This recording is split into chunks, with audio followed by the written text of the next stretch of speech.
800 கோடி பயணங்கள் செய்த விடியல் பயணத்தை பெண்களுக்கு இலவச பயணம் கொடுத்தார்.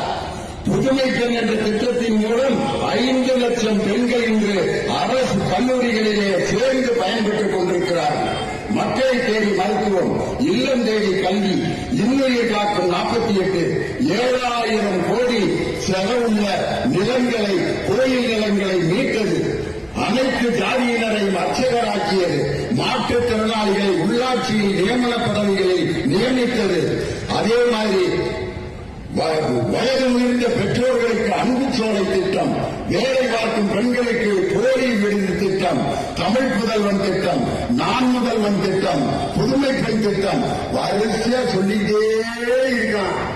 இப்படி எடப்பாடி பழனிசாமியால் சொல்ல முடியுமா?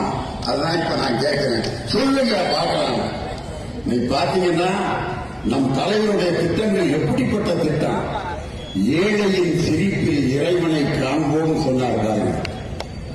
என் தலைவர், காணை தலைவர் டாக்டர் கலைஞரும் பேரறிஞர் அண்ணாவும் சொன்ன அந்த செய்தி. அதுல நீ பாருங்க, சாதாரண கிராமத்தில் இருக்கிற பெண்கள் 100 நாள் வேலை திட்டத்தில் வேலை பார்ப்பாங்க.